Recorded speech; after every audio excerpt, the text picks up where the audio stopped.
اللہ اپنے علم کو بیان کر کے اپنی فضیلت ثابت کر رہا ہے نا کہ تمہارے پاس علم بہت تھوڑا، میرے پاس علم بہت زیادہ. اللہ اس سے اپنی فضیلت انسان پہ ثابت کر رہا ہے کہ تم کم جانتے ہو، میں زیادہ جانتا ہوں. اس سے پتا چلا جاننا فضیلت کی چیز ہے. تو یہ تو اللہ کی انسانوں پہ فضیلت ثابت ہو رہی ہے، لیکن انسانوں پہ بھی فضیلت اسی طرح سے ثابت ہوتی ہے کہ انسانوں میں جس کے پاس علم زیادہ وہ زیادہ فضیلت والا، جس کے پاس علم کم وہ کم فضیلت والا. تبھی قرآن نے صاف طور پہ بھی کہہ دیا قل هل يستوي الذين يعلمون والذين لا يعلمون. بتاؤ جاننے والے نہ جاننے والوں کے برابر ہو سکتے ہیں؟ کبھی بھی نہیں ہو سکتے. گدھے کو فضیلت گدھے پر علم کی بیس پہ ہو سکتی ہے؟ بولو نہیں. گدھے پہ وہ فضیلت گدھے کو جب ہوگی جو گدھا زیادہ لوڈ اٹھائے گا وہ زیادہ اچھا گدھا ہے. آج ہمارے نوجوان طبقہ جم میں جا کے مسل کو تو بہت ویلیو دے رہا ہے، تعلیم کو بالکل بھی فوکس نہیں کرتے. ہو بھائی یہ جو صرف مسل ہی بنانا اگر فضیلت ہے تو بیل تم سے زیادہ فضیلت صاحب فضیلت ہے. تم سجدہ کیا کرو بیل کو، اس کے جو مسلز ہوتے ہیں میرے اور آپ سوچ بھی نہیں سکتے. کیا خیال ہے؟ بھینسا اس کو تو صدر بنا دینا چاہیے، اس کو تو علاقے کا کونسلر بنا دینا چاہیے، کیونکہ اس کے مسل سب سے ہے بھائی زیادہ ہوتے ہیں، طاقتور ہوتا ہے. جم جا رہے ہیں بنا کے یہاں اسپیڈ بریکر بنا دیے اتنے بڑے بڑے. ٹھیک ہے بنائیں آپ، اچھی بات ہے، لیکن آپ کو جو فضیلت دی ہے خدا نے، انسان کو جو فضیلت دی ہے وہ یہ مسلز کی بیس پہ یا آپ 150 کلو کے ہو گئے اس بیس پہ نہیں ہے بھائی. آپ کو فضیلت کس بیس پہ دی ہے اللہ نے؟ علم کی بیس پہ. آج علم کا رجحان بالکل ختم. ٹک ٹاک پہ لگے رہتے ہیں صبح سے لے کے شام تک. معلومات کہاں سے آئیں گی؟ معلومات کتابوں سے آتی ہے. کتاب پڑھ لو، لیپ ٹاپ پہ نیٹ پہ پڑھ لو، پڑھو تو کتاب کے بغیر نہیں آتا علم. کتابوں کا رجحان ختم. تو اللہ نے کیا فرمایا؟ هل يستوي الذين يعلمون والذين لا يعلمون. کیا جو جانتے ہیں ان کے برابر ہو سکتے ہیں جو نہیں جانتے؟ تو اللہ نے انسان کو فضیلت کس بیس پہ دی؟ علم کی بیس پہ دی ہے. تکبر کی اس میں بھی اجازت نہیں اگر علم ہے، کیونکہ بھائی یہ علم دیا کس نے؟ اللہ نے دیا ہے. تو اللہ شیطان کو بتا رہے ہیں کہ آدم کو تمہیں جو میں نے سجدہ کرنے کا حکم دیا اس کی وجہ یہ نہیں ہے کہ وہ مٹی سے تم آگ سے. یہ فضیلت کی بیس نہیں ہے، بلکہ فضیلت کی بیس یہ ہے علم الانسان ما لم یعلم. اس میں وہ صلاحیت ہے کہ جو یہ نہیں جانتا وہ سیکھ لیتا ہے. ابھی اللہ نے جب فرشتوں کو حکم دیا سجدہ کرو، پھر اللہ نے چیزوں کے نام بتائے آدم علیہ السلام کو، اور فرشتوں سے کہا کہ تم بتاؤ. فرشتوں نے کہا ہم نہیں بتا سکتے، سبحانک لا علم لنا. پھر آدم علیہ السلام سے کہا کہ اب بتاؤ آپ. آدم علیہ السلام نے فوراً بتائے. تو اللہ نے پھر فرشتوں سے کہا الم اقل لکم، میں نے تم سے کہا نہیں تھا کہ میں اس کے بارے میں وہ کچھ جانتا ہوں جو تم نہیں جانتے. یہ زمین پہ رہنے کے، زمین کی خلافت کا حقدار ہے، یہ سمجھے گا چیزوں کو. تو یہ فضیلت اللہ نے انسان کو دی ہے علم کی. تو شیطان کو بھی مغرور کیوں کہا جاتا ہے؟ وہ دھوکے میں آ گیا، وہ غلط فہمی میں آ گیا. تو میں یہ اس لفظ کو ایکسپلین کرنے چلا تھا کہ اردو میں مغرور کہتے ہیں متکبر کو، عربی میں مغرور جس کو دھوکا دیا گیا ہو. تو اردو میں مغرور متکبر کو اس لیے کہتے ہیں کہ اصل میں وہ بھی کس میں آیا ہوا ہوتا ہے؟ دھوکے میں. اپنے بارے میں اس خوش فہمی میں مبتلا ہو جاتا ہے کہ میں بہت نیک انسان، میں بہت عالی انسان ہوں، میرے جیسا کوئی نہیں ہے. وہ کیا ہے؟ تیرے بابے تو شاہی کوئی نہیں، تو میرے جیسا ہے ہی کوئی نہیں، شیر ہو گیا. خیر، تو وہی اپنے بارے میں نا اس خوش فہمی میں آ جاتا ہے انسان کے، میں لگا لیتا ہے. اور جب دوسرے سے انسان اپنی تعریف سنتا ہے تو پھر بہت زیادہ خوش فہمی میں مبتلا ہو جاتا ہے. شیطان نے کیا کہا؟ ہاں میں عرض کر رہا تھا کہ اللہ نے آدم کو فضیلت کس بیس پہ دی؟ شیطان پر اور دوسری مخلوق پر، کہ اس میں سیکھنے کی صلاحیت. اب غلط سیکھے صحیح سیکھے یہ اس کی مرضی ہے. صحیح سیکھتا ہے تو سائنسی ترقیاں کرتا ہے، دین کا علم حاصل کرتا ہے، اللہ کی معرفت پیدا کرتا ہے، یہ صحیح راستہ ہے. غلط سیکھتا ہے تو چرس بنانا بھی کس نے ایجاد کی ہے؟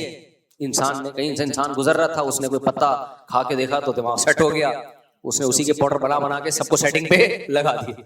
جتنے بھی چرس اور ہیروئن کے بڑے بڑے اسمگلر ہیں نا، ان کے نام کے ساتھ حاجی لگا ہوا ہے. کل پھر کوئی، میں سعودی عرب میں تھا نا، آج تو میں صبح ہی تو پہنچا ہوں سعودیہ سے. تو جو وہ چرس اور ہیروئن کا جو ہے نا ایک صاحب کا پتہ چلا، بڑے اسمگلر ہیں وہ سعودی عرب میں، نہیں وہاں تو اڑا دیتے ہیں گردن. تو میں نے کہا ان کا نام کیا ہے؟ نام تو نہیں آپ کو بتا سکتا میں.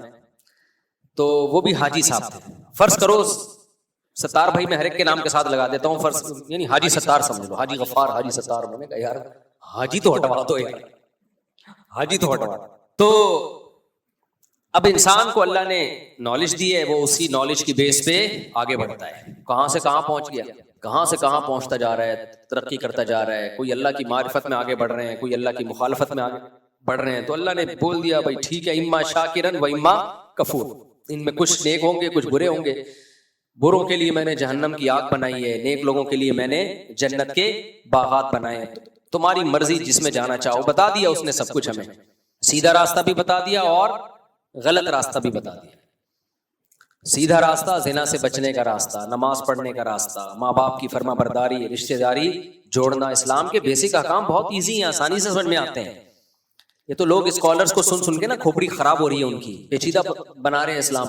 میں بھی سعودی عرب میں جب بھی جاتا ہوں تو بعض دفعہ سعودی بھی میرے پیچھے نماز مجھے ہی آگے کر دیتے ہیں، مصلی پہ آپ نماز پڑھاؤ. کبھی نہیں میں نے دیکھا کہ انہوں نے مجھے کہا کہ آپ ہاتھ یہاں کیوں باندھ رہے ہو، آپ نے رفع الیدین کیوں نہیں کیا، کہیں بھی نہیں. وہاں کے عرب علماء جب اپنا کوئی مسئلہ بیان کرتے ہیں اختلافی، وہ بڑے آرام سے بیان کرتے ہیں، بہت محبت سے، لگتا ہے کوئی صاحب علم ہے. ہمارے یہاں دیکھو ٹانگے کھینچنے کے علاوہ کوئی کام ہی نہیں ہے. منجی ٹھوک دی، فلانے کی یہ ٹھوک دی، فلانے کو یوں ٹھوک دیا. یہ کیا ہے چل رہا ہے یار؟ شائستہ زبان کوئی پڑھے لکھے، ایسا لگتا ہے کسی پڑھے لکھے کی زبان ہے، کوئی پڑھا لکھا آدمی بات کر رہا ہے. تو سعودی عرب کے علماء کو آپ سنو، ایسا لگتا ہے منہ سے پھول جھڑ رہے ہیں. ٹھیک ہے ان سے بھی ہمارا بعض چیزوں میں علمی اختلاف ہے، وہ تو علماء کا ہو سکتا ہے کسی سے بھی کسی چیز میں علمی اختلاف. میجورٹی تو ان سے ہمارا اختلاف نہیں ہے. ہاں چند لوگ ہیں جو حکومت میں ہیں تو وہ پھر کچھ ایسی باتیں کرتے ہیں جس سے ہمیں اختلاف ہوتا ہے. اب یہ نہیں پتا وہ سرکاری دباؤ ہے ان کے اوپر یا کیا کیا انہوں نے، واللہ عالم.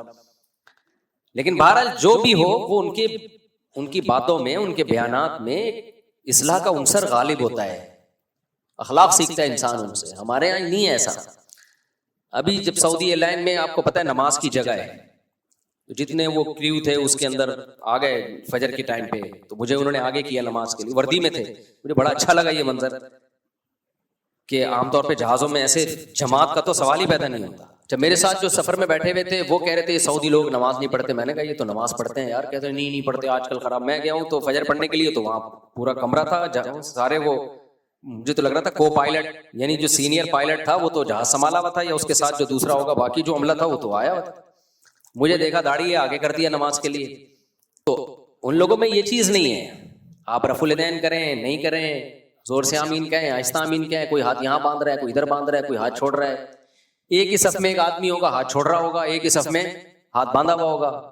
جب ان کے علماء سے پوچھتے ہیں تو وہ اپنی رائے بتا دیتے ہیں. ہمارے نزدیک یہ راجے ہے، یہ بھی ایک قول ہے، ٹھیک ہے یہ بھی ایک قول ہے بھائی، ٹھیک ہے یہ بھی. جب علم ہوتا ہے تو انسان میں اعتدال ہوتا ہے. جب علم نہیں ہوتا تو یہی ہوتا ہے جو ہمارے یہاں ہو رہا ہے. منجی ٹھوک دی تو یہ کر دیا تو وہ کر دیا. خیر کہاں چلے گئے ہم. تو اللہ تعالیٰ قرآن میں کیا فرماتے ہیں؟ صاحب علم اور کم علم برابر بولو نہیں ہو سکتا. تو علم حاصل کرنا چاہیے، یہ میں کہنا چاہ رہا ہوں. اصل ٹاپک تو جو میرا ہے میں اس کی طرف آ رہا ہوں ابھی، جو میں مغرور کے لفظ کو لے کے چلا تھا، لیکن بیچ میں ایک بات آ گئی نا، پتے کی بات آ گئی کہ ہمیں علم کو بڑھانا چاہیے. علم کو بڑھائیں کیسے ہم؟ یہ بھی ایک اہم مسئلہ ہے. یہ میرے ٹاپک سے ہٹ رہا ہوں، مجھے پتا ہے کہ میں ہٹ رہا ہوں. میں تو آج دنیا دھوکے کا گھر ہے، اس کو ایکسپلین کرنا تھا. موضوع سے ہٹ گیا ہوں، لیکن کچھ چیزیں موضوع سے ہٹ کے آ جاتی ہیں، وہ اگر اسی وقت پارسل کر دی جائیں تو فائدہ ہوتا ہے.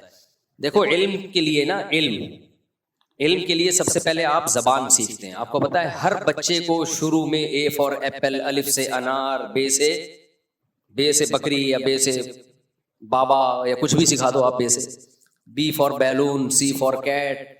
یہ ہر بچے کو سکھایا جاتا ہے. کیوں سکھایا جاتا ہے؟ کہ آگے جتنے بھی علوم ہیں وہ کسی نہ کسی زبان میں ہوں گے. کتابیں، تحریریں، قرآن نے بھی کیا کہا ہے کہ اقرأ وربک الاکرم الذی علم بالقلم. اللہ نے پہلے اقرا کہا کہ پڑھو، اور پھر قلم کی تعریف کی اللہ نے، کہ جس نے انسان کو قلم کے ذریعے سکھایا. اس میں اشارہ تھا کہ قرآن بھی قلم سے محفوظ ہوگا، قلم سے لکھا جائے گا. تو سب سے پہلے زبان. اس لیے جس نے بھی علم حاصل کرنا ہے بچوں کو وہ بڑی زبانیں سکھائے، زبان سکھائے. آج کل دنیا میں بڑی زبانیں کون سی ہیں؟ عربک اور انگلش. یہ دو بہت بڑی زبانیں ہیں. عربک چھوٹی نہیں ہے، بہت بڑی، 20 ملکوں کی آفیشیل لینگویج ہے عربی. ہمارے وہ بالکل اس کو لفٹ ہی نہیں کراتے لوگ. اور انگلش وہ بین الاقوامی زبان ہے, اور اردو بھی کوئی چھوٹی زبان, ہندی اردو ایک ہی ہے. کتنی بڑی آبادی ہے یہ, انڈیا, پاکستان, بنگلہ دیش, اس کو ملاؤ آپ تو کتنی بڑی آبادی بن جاتی ہے. تو ان میں اردو تقریباً سب سمجھتے ہیں, وہ ہندی کہہ لو اردو کہہ لو ایک ہی بات ہے وہ. تو اپنے بچوں کو یہ 3 زبانیں فوکس کریں, یہ سکھائیں. اگر یہ نہیں سیکھی انہوں نے, یہ پیچھے رہ جائیں گے. ہم نے بچوں کو ٹک ٹاک پکڑا دیا اور موبائل پر گیم کھیل رہے ہوتے ہیں. میں جہاز میں آ رہا تھا, 4-5 گھنٹے کی فلائٹ, گیم میں ہی لگا ہوا ایک بندہ. ابے تو کیا کر رہا ہے یار, اتنا بڑا آدمی ہے تو سانپ والا کھیل رہا ہے, یہ پتہ نہیں کیا کھیل رہا تھا, فٹ بال کھیل رہا تھا. ایک ٹائم ویسٹنگ ہوتی ہے نہ چاہتے ہوئے, ہم سے بھی ہو جاتا ہے بعض دفعہ, ٹائم ویسٹ ہو جاتا ہے, افسوس ہوتا ہے یار یہ ٹائم ضائع ہو گیا. یعنی افسوس ہوتا ہے کہ یار کسی کام میں یہ اس ٹائم کو لگا دیتے. ایک ہوتا ہے باقاعدہ ارادہ کر کے ٹائم ضائع کرنا. میں کو بہت نیک نہیں ہوں کہ میں نے سے 1 منٹ کبھی ضائع نہیں ہوتا, لیکن اتنا برا بھی نہیں ہوں کہ ارادہ کر کے میں ویڈیو گیم کھیل کے ٹائم ضائع کروں, اپنا دماغ کو ایسی چیز میں کھپاؤں جس کا کوئی فائدہ نہیں ہے. یہ تو بہت بری حرکت ہے. پہلے بہت برا سمجھا جاتا تھا. ہمارے والد صاحب نے کبھی نہیں ہم کو یہ ویڈیو گیم وغیرہ کھیلنے دیے. شاپس کھلی ہوتی تھی ہمارے یہاں, دکانیں کھلی ہوتی تھی, وہاں جا کے بچے ویڈیو گیم کھیلتے. ہمیں تو پتا تھا پکڑے گئے تو ابا سے طبیعت سے کٹیں گے. کیوں باقاعدہ ارادہ کر کے کیوں ٹائم ضائع کر رہے ہو یار. ہمارے ابا کہتے تھے کھیلو کودو بھاگو دوڑو, یہ کھیل ہے, یہ نہیں ہوگا. ایک دفعہ میرے ہاتھ میں کہیں سے چھوٹی والی ڈیوائس آ گئی ویڈیو گیم کی, تو میں ابا سے چھپ چھپ کے تھوڑا سا کھیلا, بس مجھے دیکھ لیا, پھر چترول نہیں لگائے لیکن اس کے بعد سے نہیں کھیلا. تو یہ بہت بری حرکتیں آج کل ماں باپ خود لا کے پکڑا رہے ہوتے ہیں. اس میں ٹائم پاس کیا کرو اس سے. تو نالجیبل انسان اللہ کی نظر میں اس کے برابر نہیں ہے جس کے پاس نالج نہیں. اچھا کچھ یوٹیوبر ایسے ہیں جو آپ کو ایجوکیشن سے روک رہے ہیں, پڑھائی کو فوکس مت کرو, بزنس کرو, بزنس پیسہ کماؤ. یقیناً کماؤ پیسہ, لیکن پڑھائی چھوڑ دینا ٹھیک نہیں ہے. آپ اگر نہیں پڑھو گے تو آپ ایک نالجیبل آدمی نہیں بنو گے, آپ خود بھی گمراہ ہوگے, پبلک کو بھی گمراہ کرو گے, لوگوں کو بھی گمراہ کرو گے.